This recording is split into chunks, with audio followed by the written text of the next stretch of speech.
Good evening to everyone. आज हम discuss करते हैं important MCQ based on the general awareness. तो फर्स्ट है when lunar eclipse occurs. Lunar चंद्र ग्रहण कब लगता है? जब कब लगता है? जब जो हमारी अर्थ है सन और मून के बीच में जब आती है तो हमारा कौन सा ग्रहण लगता है? चंद्र ग्रहण लगता है।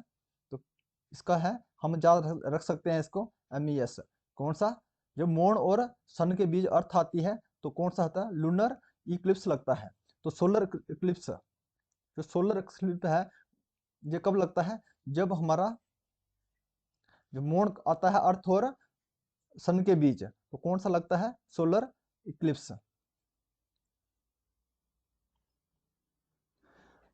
विच of the following computer language is written in binary code only? वो कौन सी ऐसी कंप्यूटर लैंग्वेज है जो बाइनरी में लिखी जाती है, कोड में लिखी जाती है? तो कौन सी है? Machine language. जो मशीन लैंग्वेज है जो हमारे लिए समझना बहुत मुश्किल होता है, ह्यूमन बींग्स के लिए समझना मुश्किल होता है, लेकिन कंप्यूटर के लिए समझना आसान होती है। तो इसलिए जो हमारा इंटरप्रेटर है और कंपाइलर है, इसको हम, इसकी मदद से हम क्या है, जो हमारी हाई लेवल लैंग्वेज है इसको कन्वर्ट करते हैं किसमें? मशीन लेवल लैंग्वेज में। तो किसका यूज करके? कंपाइलर और इंटरप्रेटर का। तो जो मशीनरी हमारी है, मशीन लैंग्वेज है, ये कंप्यूटर इसको आसानी से समझ लेता है, और जो हमारे लिए समझना है बहुत मुश्किल होता है और मशीन इसे आसानी से समझ लेती है। तो इसमें हमें, जो मशीन लैंग्वेज में हमें कंपाइलर और ट्रांसलेटर की जरूरत नहीं पड़ती है। Who is the author of the book the tales the Beedle the word? जिसके बुक के ऑथर कौन है? Tales the Beedle the word. तो कौन है? JK Rowling. JK Rowling is the author of the book tales the Beedle the word. In the lower area of Jammu region Warwan river is also known. Lower area, Jammu के lower area में जो वारवन river है इसको क्या कहते हैं? कौन सी रिवर कहा जाता है जम्मू रीजन में? तो क्या है ये वारवन रिवर? कहाँ? श्रीनगर में कहा जाता है। और जो जम्मू रीजन में क्या कहता है? मरुसुदर रिवर। मरुसुदर में एक, ये कहाँ पे है? इसमें कौन सा हाइड्रो प्रोजेक्ट बना है? पक्कल दुल। पक्कल दुल हाइड्रो प्रोजेक्ट बना है। ये हाई सबसे बड़ा प्रोजेक्ट है। इसमें 1000 मेगावाट ये इलेक्ट्रिसिटी जनरेट करता है। जो तवी है, तवी के ऊपर जो चनैनी प्रोजेक्ट बना है, और रावी के ऊपर राजा रंजीत सागर जो प्रोजेक्ट बना है, तभी रवि के ऊपर बना है। रिवर रावी के ऊपर। चिनाब रिवर के ऊपर सलाल प्रोजेक्ट है।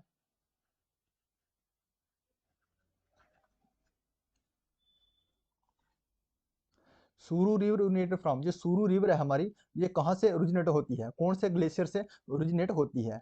तो पेंजिला ग्लेशियर से Suru river originated from Penzila glacier.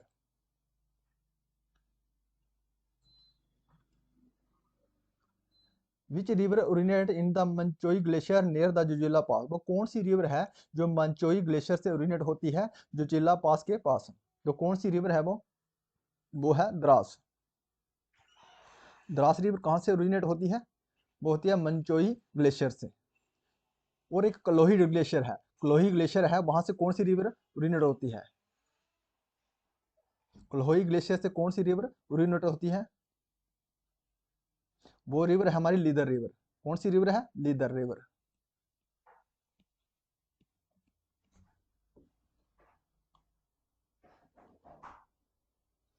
The Nubra river merge with which river near Diskit in Ladakh? जो नुब्रा रिवर मर्ज होती है वो कौन सी रिवर के साथ में?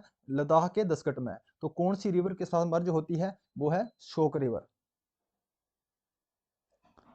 शोक रिवर के साथ मर्ज होती है नुब्रा रिवर। कहाँ पे? लद्दाख के दसकट में।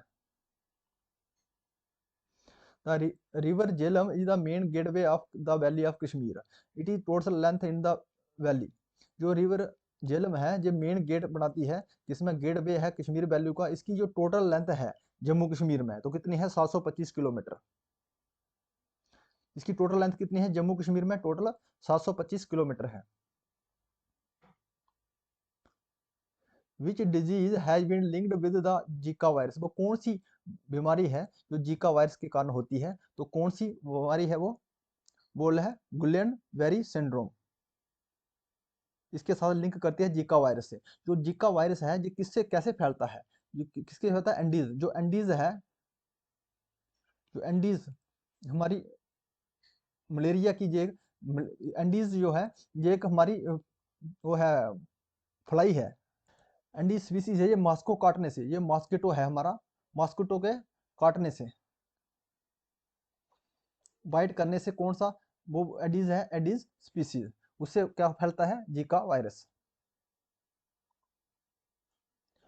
Originally how many articles were in the Indian constitution, originally जब हमारे ओरिजिनल किया था हमने कॉन्स्टिट्यूशन ऑफ इंडिया, तब हमारे कितने आर्टिकल थे भारतीय संविधान में, तो कितने आर्टिकल थे इसमें, 395,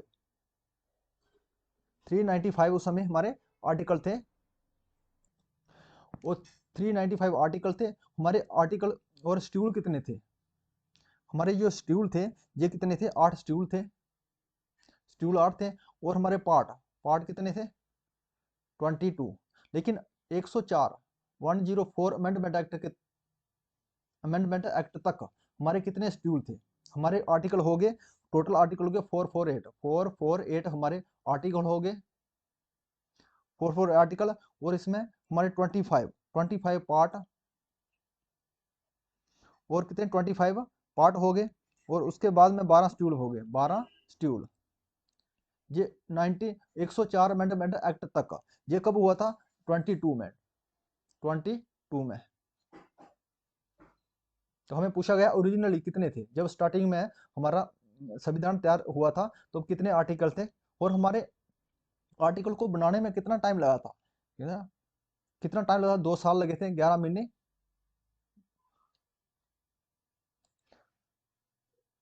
2 साल लगे थे, 11 मंथ लगे थे, और 18 दिन लगे थे। ये हमारे टोटल आर्टिकल को जो है कॉन्स्टिट्यूट करने में लगे थे।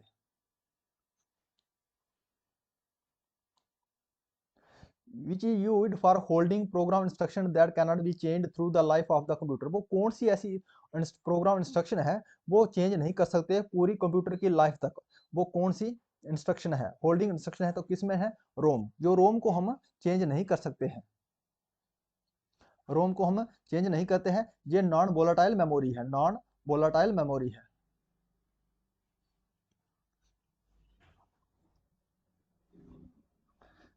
जो हमारे रजिस्टर कैची है और रैम है, ये हमारी भी ये मेमोरी है, ये हमारी मेमोरी, प्राइमरी मेमोरी है। रजिस्टर भी ये एक टेम्परेरी मेमोरी है। तो जो रोम है ये नॉन वोलाटाइल मेमोरी है, इसको हम कंप्यूटर की थ्रू आउट लाइफ तक चेंज नहीं कर सकते हैं। Which are the following article of the Indian constitution related to the writ of the high court, वो कौन सा आर्टिकल है भारतीय संविधान का जो संबंध करता है writ of the high court, तो है आर्टिकल 226।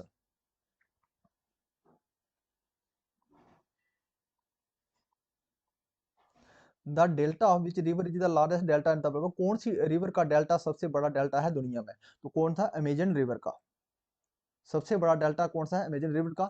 और सुंदरवन का डेल्टा, भारत का सबसे बड़ा कौन सा डेल्टा है, सुंदरवन डेल्टा, भारत का Sundarban delta.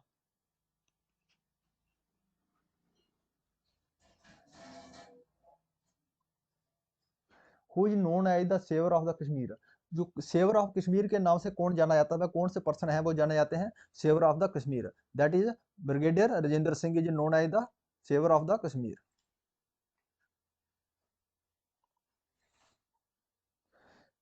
Which of the first country to incorporated fundamental duty in its constitution, वो कौन सा भारत का जो कंट्री था दुनिया में, कौन सा ऐसा कंट्री है जिसने इनकॉर्पोरेट किया था फंडामेंटल ड्यूटी अपने संविधान में, तो किसके किसके द्वारा किया था, यूएसएसआर,